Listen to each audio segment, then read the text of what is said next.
Okay. Kasi wala man ako ng ano. Dapat hindi. Ano yung niluluto mo? This is what you call buttered shrimp with salted egg. Yan. So, painit muna tayo ng butter. Of course.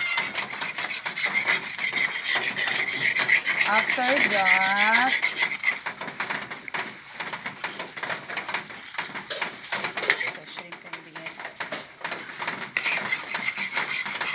so we will have na our garlic.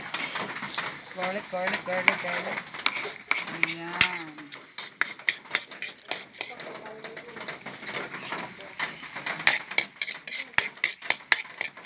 Magluluto tayo sa uling lang para pang purita ang style. Masyado yung tingnan naman yung background. Kaya ito mga tinatawag na experiment yan.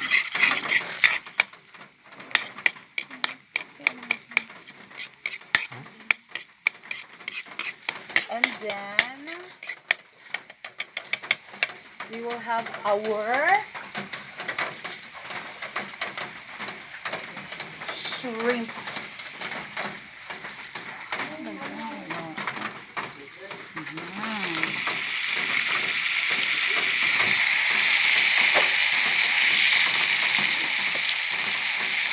My own version.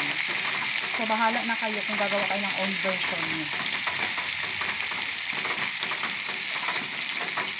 Yan, super bango.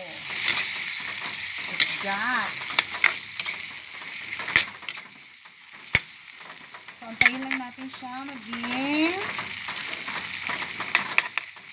reddish in color. Reddish ba or orange?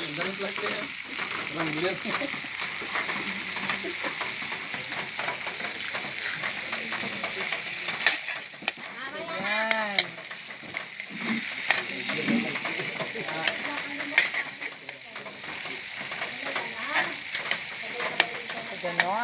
Ganon. Tsaga-tsagaan lang. Ayan na, alis!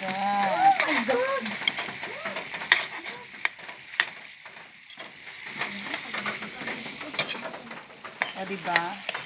So, mabilis lang naman. After nyan, kita natin medyo okay na. Okay, another halo is in the house. Huwag na pansinin ang mga background ha. Kasi this is our dirty kitchen. Ay, na talaga siya dirty. Yan. We'll just wait. Kulo-kulo lang ever. Tingnan natin. Bago natin ilagay ang ating salted egg.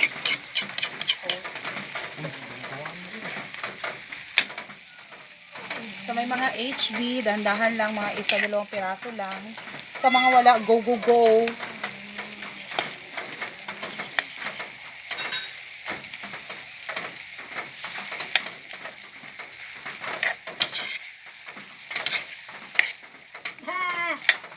And, pwede na natin ilagay ang ating salted egg. Ayan.